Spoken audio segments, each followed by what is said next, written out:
qui m'avait déclenché ma passion pour la psychologie humaine parce que c'est l'affaire, je trouve, très intéressante. Le tueur en série le plus connu de France, malgré qu'il soit belge, je vais vous parler de l'affaire Michel Fourniret et Monique Olivier. Donc bien sûr, Triggers Warning, c'est une vidéo qui n'est pas faite pour toutes les personnes sensibles. On va parler de viol, d'attouchement sexuel, de virginité, de meurtre, tout ça. Donc pour cette première vidéo, je me suis beaucoup inspirée de tout ce que j'ai pu écouter et surtout beaucoup de ce livre. Les tueurs habitent à côté de Alexandre Bonny, que j'ai acheté il y a pas mal de temps sur Amazon. Voilà, qui compte les faits de 18 tueurs en série différents. Donc j'ai déjà une bonne liste de plein d'histoires enfin c'est pas des histoires mais de plein. J'ai une bonne liste de vidéos à faire sur ce sujet, donc si ça vous plaît, n'hésitez pas à me le dire, il n'y a pas de souci, c'est plus un format podcast à écouter, j'ai mis le micro, tout ça, on est posé tranquillou. J'espère que cette vidéo, elle vous plaira. J'ai essayé de mettre les mots les moins crus, j'ai essayé de résumer. C'est vachement inspiré du livre et le livre est assez vieux, il date d'environ d'il y a 2008. Donc depuis, dans cette affaire, il s'est passé beaucoup de choses. Je peux pas tout vous raconter en détail, sinon la vidéo serait hyper longue. Donc j'ai fait de mon mieux, vous me direz votre avis. C'est la 3e fois que je tourne cette vidéo, donc j'espère sincèrement que ça va marcher cette fois-ci. Parce que je sais pas pourquoi, ça fait 3 fois que je tourne, 3 heures. Ça fait 3 heures que je tourne là. Les vidéos, j'enregistre là, mais à la fin ça me met que la lecture est impossible. Donc bref, je comprends pas. Donc j'espère que ça va marcher cette fois-ci. On va commencer à lire tout ça et je vous débrieferai peut-être un petit peu à la fin pour rajouter des petits éléments. Donc c'est une vidéo qui va être assez longue bien sûr hein, quand même. Donc j'ai pris le livre pour vous faire des bruits quand même de pages, je trouvais ça plus sympa, mais du coup c'est mon récit hein, que j'ai combiné, etc. Voilà, je fais attention avec les droits d'auteur, tout ça. Donc j'ai collé en fait des genres de post-it, enfin des pages où c'est mon histoire, mais dans le livre. Et je vais lire majoritairement tout au long de la vidéo parce que je n'ai absolument pas de mémoire. Je ne pourrais pas du tout vous sortir les faits comme ça et surtout dans le bon ordre, donc ça serait trop fouillis. Donc voilà, c'est pour ça que je dis que c'est plus une vidéo à écouter. Alors là je vais vous lire la toute petite intro qu'il y a dans le livre et après je parle sur mon récit. Un couple insoupçonnable. Michel Fourniret et Monique Olivier forment un couple tout ce qu'il y a de plus banal. Pourtant ils sont scellés à l'insu de tous un pacte criminel. Elle devra lui livrer des jeunes filles vierges qu'il n'hésitera pas à violer et à assassiner à l'heure où ce livre est écrit. Le procès est encore en cours. Celui qu'on a surnommé le monstre des Ardennes ou l'ogre des Ardennes et celle qu'il appelait sa mésange n'ont peut-être pas encore livré l'étendue de tous leurs crimes. 26 juin 2003, Ciné, un petit village de Belgique. Marie Ascension, une adolescente de 13 ans, est abordée par un automobiliste qui s'arrête à sa hauteur. L'homme, au volant d'une camionnette blanche à l'aspect rassurant d'un père de famille ou d'un instituteur, des lunettes, une petite barbe bien taillée, un visage plutôt sympathique. Il baisse la vitre. Il demande à l'adolescente de lui montrer et de le guider à l'école. Prudente, l'adolescente refuse en un premier temps. On lui a bien assez dit qu'il ne fallait pas parler aux inconnus et encore moins de monter dans leur voiture. Mais l'homme insiste, il dit que ce n'est pas bien de ne pas faire confiance aux gens. Marie Ascension a un instant d'hésitation. C'est une jeune fille serviable et courageuse. On lui a toujours appris à aider les autres et à rendre service. Et puis cet homme pourrait être son père ou son professeur. Il est poli, réservé et affable. Il ne ressemble pas du tout au délinquant ou au tueur que l'on voit dans les journaux. L'adolescente balaie ses craintes et accepte. Elle monte à côté du chauffeur qui change de visage dès qu'elle a refermé la portière. Il l'empoigne. Marie Ascension se met à crier, à se débattre, mais déjà il l'immobilise et lui colle les bras.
Le chauffeur s'est rendu compte de rien. L'adolescente prend une grande inspiration. La camionnette va vite. Si elle saute, elle n'est pas sûre d'en sortir vivante. Mais elle ne peut pas laisser passer cette chance. Soudain, la voiture s'immobilise à un stop. En un clin d'œil, elle se laisse tomber sur le bitume. Le chauffeur n'a rien vu. Continue sa route, la porte béante, sans sa victime. Le sang-froid de la jeune fille aurait déjà été impressionnant si elle s'était arrêtée là, mais elle n'en a pas fini. Au bord de la route, elle tente d'appeler une voiture. Elle ne veut pas tomber sur un homme, elle a trop peur.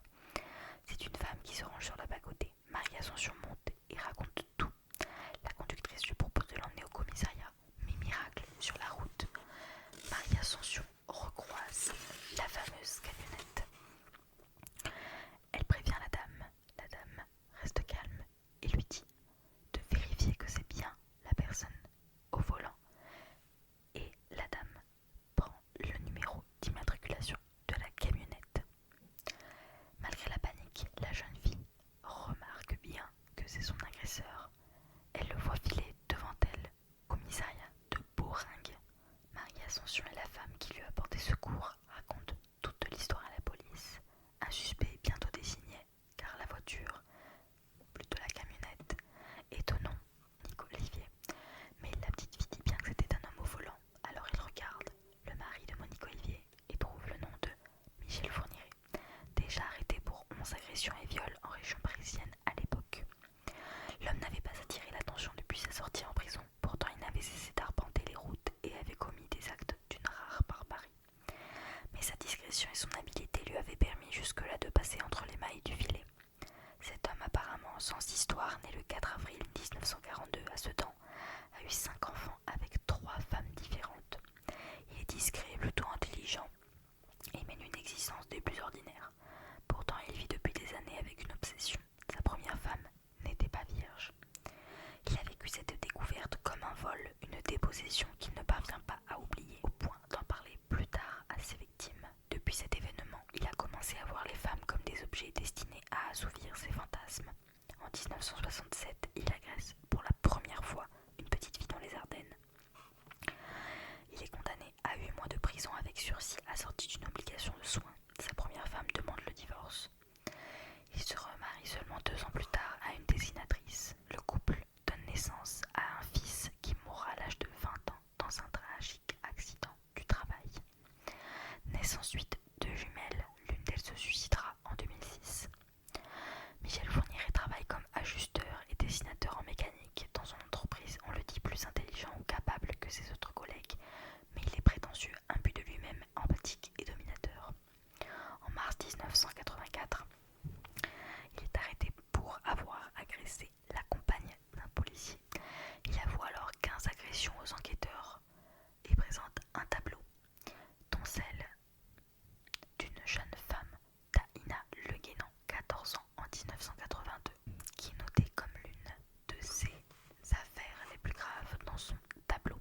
Ce soir-là, l'adolescente rentre chez elle après avoir passé la soirée chez une amie à Épernon. Un homme surgit et plaque un faux flacon de vitriol contre sa gorge. La jeune fille, terrorisée, obtempère. Il approche le flacon de son visage et lui dit que ce produit sert à défigurer les gens. Morte de peur, Daïna ne bouge pas. L'homme lui dit également « J'ai volé une voiture et je suis poursuivi par les policiers.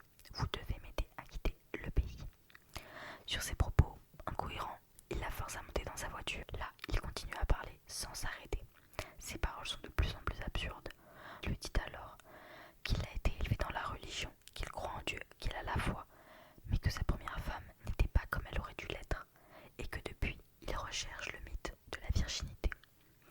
D'un coup, il prend un air pénétré comme un professeur qui commente une œuvre d'art, puis il s'arrête brusquement en plein champ, complètement désert.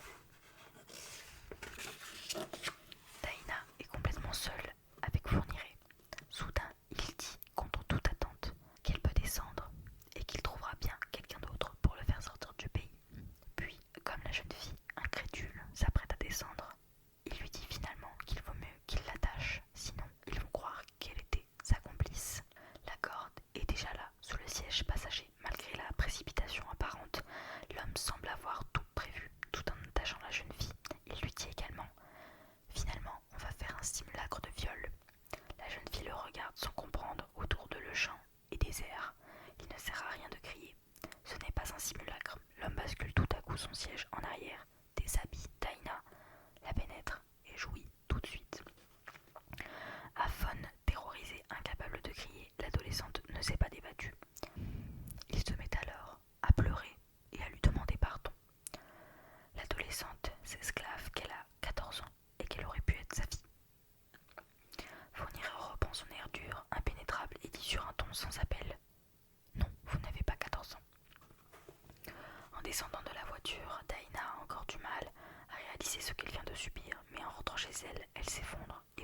sa mère, elle porte plainte.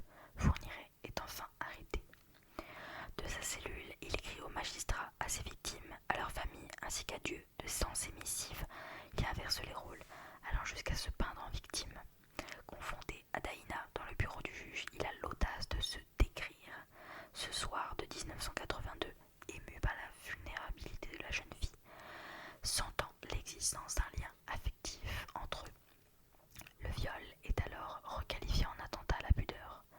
Fourniret, sauvé par son éjaculation précoce et sa pseudo-repentance, n'est condamné par la cour d'assises de l'Essonne qu'à 7 ans de prison, dont 5 fermes et 3 de mise à l'épreuve. Grâce à des remises de peine et à une période de préventive déjà effectuée, il sortira de prison à peine 4 mois plus tard. Sa deuxième femme, découvrant ses activités perverses et violentes, l'a quitté. Fourniret est seul. Il se renferme de plus en plus dans son délire, jusqu'à ce qu'il rencontre Monique Olivier, une garde-malade en plein désert affectif, est tombée par hasard sur une petite annonce dans un hebdomadaire catholique. Un détenu en préventive cherche une correspondante pour briser sa solitude. Elle lui écrit alors. Très vite, leurs correspondances deviennent passionnées. Fourniret, qui écoute Mozart, ne lésine pas sur les métaphores et emploie un langage empoulé qui fait mouche. Il l'appelle sa mésange. Personne n'a jamais parlé ainsi à Monique, qui a toujours été très peu considérée par ses proches. Cette correspondance enflammée lui donne pour la première fois l'impression d'exister. Tous deux ont une intelligence perverse, sous des dehors des plus ordinaires. Monique Olivier, qui semble une femme passive, un peu empruntée, a en réalité un QI supérieur à la moyenne. Ils se sont bien trouvés. Personne ne soupçonnerait ce couple, on ne peut plus banal.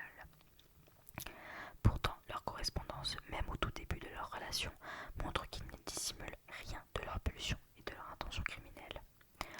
Avant de passer à l'acte, il scelle une sorte de pacte. Il lui propose un marché, il tuera les hommes qui lui ont fait du mal, et elle lui offrira des jeunes filles vierges, qu'il surnomme membrane sur pattes, ou pour faire plus court, MSP. En octobre 1987, elle l'attend à sa sortie de prison.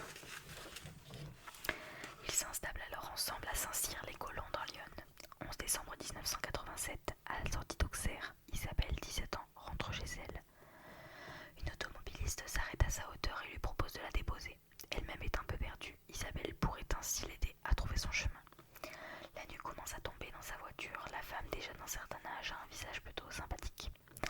Elle a l'air douce, un peu fatiguée, un peu effacée. Isabelle accepte. Quelques mètres plus loin, les deux femmes aperçoivent un homme sur le bas-côté, un jerrycan à la main. La femme s'arrête et lui demande s'il a besoin d'aide. Il lui dit qu'il est tombé en panne et qu'il aimerait bien qu'elle le dépose à la prochaine station-service. La femme lui propose de monter. Il s'assoit à l'arrière. La nuit est tombée. Isabelle ne se doute pas du tout que les deux autres passagers de la voiture se connaissent très très bien et qu'ils viennent de refermer sur elle un piège mortel. L'homme se montre aimable au début, tandis qu'il roule dans la ville. Les télésépoux prennent un plaisir pervers à jouer à des rôles. La mascarade dure jusqu'à ce que la voiture sorte de l'agglomération. Là, l'homme cesse brusquement ses propos anodins et passe une cordelette autour du cou de l'adolescente. À ce moment-là, Fourniret, même s'il a déjà agressé et violé de nombreuses jeunes filles, n'a encore jamais tué. Monique Olivier dira plus tard qu'à cet instant précis, alors qu'elle roulait dans la campagne de Lyon, près de la jeune fille terrorisée, proche de l'asphyxie, elle a senti qu'il avait passé un cap. Cette fois-ci, il irait au bout. Isabelle est forcée de boire du rohypnol, un produit que Marc Dutroux utilisait également sur ses victimes et qui rend à moitié inconscient. Puis le couple l'a conduit jusqu'à sa maison de Saint-Cyr, les Colos, dans les vignobles de Chablis. Là, Isabelle est violée dans des conditions sordides et incroyablement perverses. Michel Fourniret, incapable d'obtenir une érection, demande à Monique Olivier de lui faire une fellation pour qu'il puisse abuser de l'adolescente. Sa femme s'exécute, elle semble prête à tout pour satisfaire les désirs de son mari. Après l'avoir violée, Fourniret étrangle violemment la jeune fille.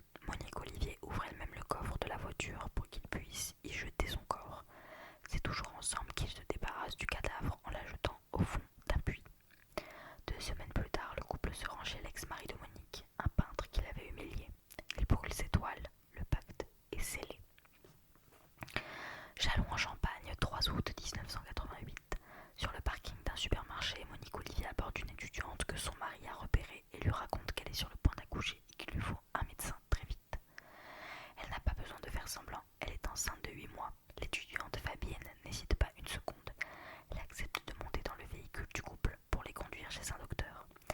Cette femme, au ventre rond, calme, visiblement souffrante, est la dernière personne dont on pourrait se méfier. Au volant, son mari, un petit homme soigné au regard bleu, n'a vraiment rien d'effrayant, mais le break n'emprunte pas du tout la route que Fabienne indique. Elle s'inquiète, pose des questions. L'homme ne répond plus. La femme semble absente, les mains posées sur son ventre. Elle regarde la fenêtre. Son visage est inexpressif. Le break s'enfonce dans un chemin forestier. Fabienne ne comprend plus rien, mais elle est encore loin de se douter des intentions du couple. L'homme n'a plus rien d'aimable. Il lui demande de descendre de la voiture et en tournant la tête, la jeune fille est saisie de terreur quand elle voit la petite dame, enceinte jusqu'aux os, pointer un pistolet à grenaille sur elle. Fabienne descend donc de la voiture. Ils sont au milieu des bois. Il n'y a personne. Fourniret la viole tandis que sa femme reste impassible, sourde aux cris et à la douleur de Fabienne. Puis Fourniret met la jeune fille en joue avec un fusil à canon scié. Il l'exécute à bout portant d'une balle en pleine poitrine. Fabienne s'écroule. Fourniret avouera ce crime en 2004, expliquant qu'il avait eu l'idée de se rendre sur les terres de l'adjudant Chanal, l'assassin des disparus de Mourmelon, et d'utiliser son mode opératoire pour brouiller les pistes étudiées. Sa perversion va ainsi jusqu'à emprunter les crimes des autres et à monter des machinations absurdes pour augmenter son plaisir. Le couple s'installe après dans les Ardennes, dans une maison qui ressemble plutôt à une cabane ou à un taudis. Sans aucun confort, ils improvisent une vie commune très modeste. Fourniret touche le RMI et travaille parfois comme forestier. Monique Olivier accouche bientôt d'un fils qu'il baptise Selim, du nom d'un détenu albanais que Fourniret a croisé en prison. Par la suite, Monique Olivier n'hésitera pas à se servir de son enfant pour attirer ses victimes, comme elle l'a fait avec son ventre de femme enceinte, qui se méfierait d'un couple tranquille accompagné d'un jeune garçon. Il se marie en juillet 1989 dans une simplicité qui étonne. Personne n'est invité à la cérémonie, seuls 2 voisins servent de témoins. Mais peu après leur mariage, c'est la surprise. Ils abandonnent leur taudis misérable pour un véritable château, le Sotou. Dans cette bâtisse immense et vide, ils vivent dans une totale solitude et un grand désœuvrement. Une babysitter qui gardait le petit dira que Fourniret s'absentait souvent des jours et que sa femme traînait en jogging la meilleure partie de la journée sans aucune activité à part s'occuper de son fils. Cette vie solitaire et morne, sans attache, sans visite, leur permet d'effectuer ce brusque virage sans éveiller les soupçons de personne. En réalité, ce changement de train de vie s'explique par une nouvelle activité de Fourniret. S'il est un assassin et un pervers sexuel, c'est aussi un escroc. Il est loin d'être insensible à l'appât du gain. En prison, il a rencontré un détenu proche du gang des postiches. Ce dernier savait où était enterré le butin et avait pour mission de récupérer l'argent afin de le rendre à un malfaiteur qui allait être extradé. Il a donc demandé à Fourniret, avec qui il avait noué de vrais liens d'amitié et qu'il avait toujours protégé des autres détenus, de récupérer l'argent. Pour sa peine, Fourniret aurait droit à une part du butin. Naturellement, il accepte, accompagné de Farida Amish, la compagne de son ex-co-détenu. Il se rend dans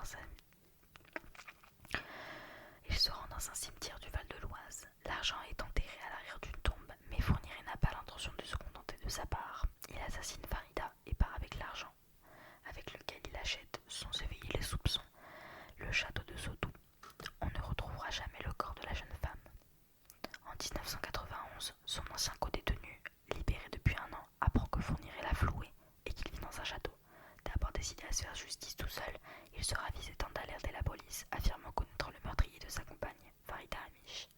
Mais ses missives au procureur et au service de la criminelle resteront lettres mortes. Le 18 mars 1989, Jeanne-Marie Desrameaux, 22 ans, disparaît à Charleville-Mézières. Cette jeune fille originaire de Béthune fait ses études à Charleville où elle loge chez les bonnes sœurs. Elle revient le week-end voir ses parents. C'est dans le train qu'elle rencontre pour la première fois Michel Fourniret. Ils s'échangent quelques mots. L'homme se présente comme un bon catholique, ravi de rencontrer une fille aussi sage et gentille qu'elle. Il ira même jusqu'à dire qu'elle est pour lui une sorte d'incarnation de la Vierge. Il lui présente sa femme et son bébé Selim. Ensemble, ils se rendent dans un salon de thé des environs. Jeanne-Marie est séduite par cette petite famille dévote qui partage son idéal religieux. Cette jeune fille est ouverte aux rencontres positives et généreuse.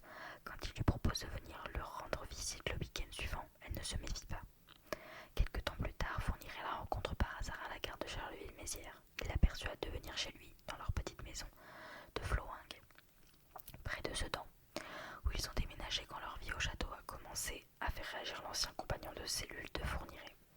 Ils le font visiter la maison, puis Jeanne-Marie s'installe sur le canapé. On commence par une discussion d'apparence anodine qui tourne autour de la foi et de leur vie. Mais il y a quelque chose d'étrange, les questions de Fourniret se font de plus en plus indiscrètes et déplacées, jusqu'à ce qu'il demande à la jeune fille comme si de rien n'était: je sais que vous avez la foi, vous avez donc certainement décidé de rester vierge jusqu'à votre mariage.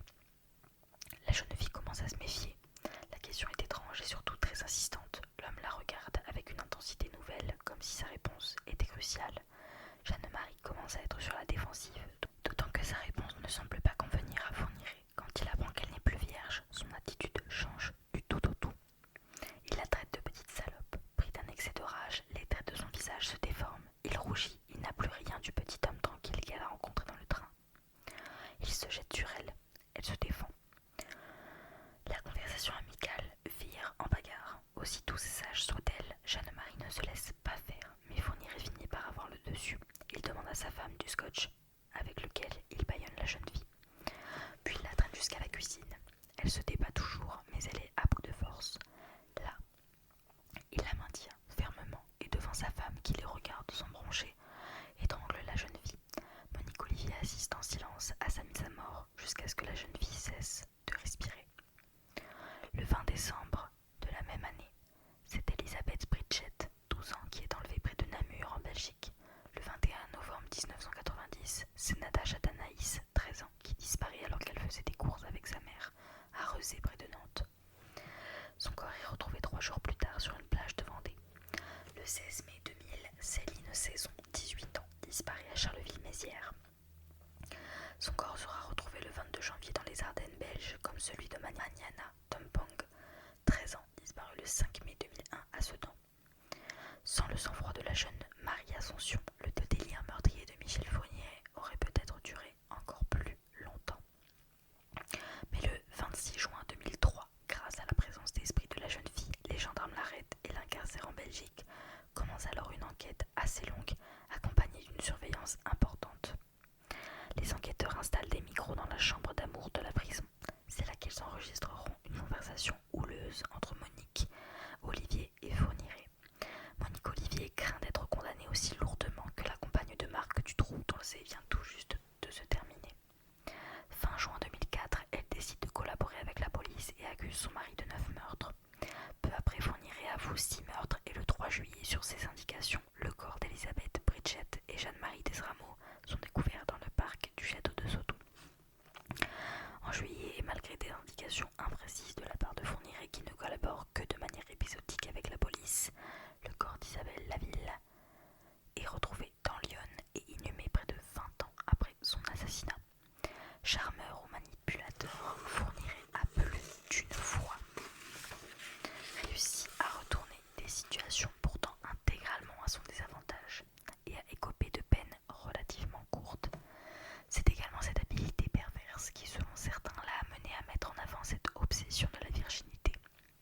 Fourniret se présentait d'abord comme une victime abusée par la légèreté des femmes et le côté parfaitement sadique de ses crimes passait au second plan.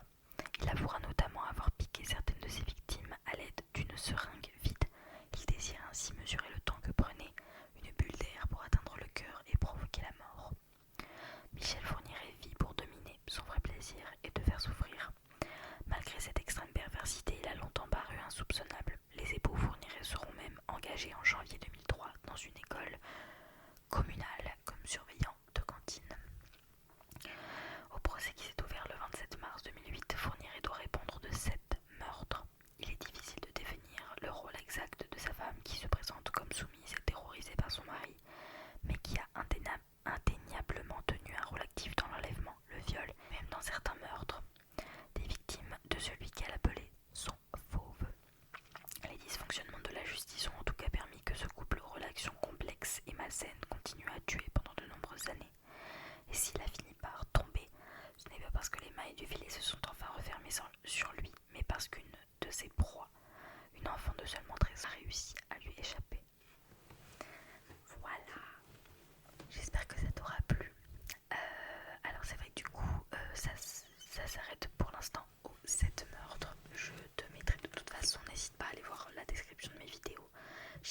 procès, je sais plus si c'est 2013 ou 2017. Notamment depuis le temps, il y a eu plein d'autres affaires. Rien qu'hier, moi j'ai entendu que Monique Olivier elle avait avoué un autre truc. Et depuis, il y a eu l'affaire Estelle Mouzin, bien sûr, qui a marqué beaucoup d'esprits parce qu'elle est assez récente et on a pris des années à trouver son ADN sur le lit de Fourniret. On ne pensait pas du tout que c'était lui à la base. Donc voilà, c'est une affaire très complexe, très longue. On sait qu'il était capable de beaucoup de choses. On sait qu'il a commencé très tôt. On sait qu'il était capable, par exemple, d'enterrer des caravanes, carrément. Et que par loi de notaire, il a fait interdire qu'on touche à son jardin. Donc on sait que forcément, il y a des choses là-dedans. Donc c'est un peu embêtant de ne pas être sûr à l'heure actuelle de où on en est. Donc c'est vrai qu'au début il a été jugé très peu sévèrement hein, pour tous ses crimes. Au début pour ses agressions et pour ses viols etc. Il a presque rien pris et puis après bon bah malheureusement voilà il est parti dans d'autres dérives. Donc j'espère que ça t'aura plu tout de même, j'espère que tu auras peut-être appris des choses. N'hésite pas à me donner ton avis en commentaire. N'hésite pas à me rejoindre sur mon Instagram, n'hésite pas à regarder la description etc. Je le dis rarement mais voilà. J'espère que tu auras passé un bon moment de détente avec moi. J'espère que ça t'aura relaxé ou que même tu fais dodo. Je vais pouvoir te laisser repartir à tes activités ou à ton dodo. Je te fais des gros bisous. De toute façon, on se retrouve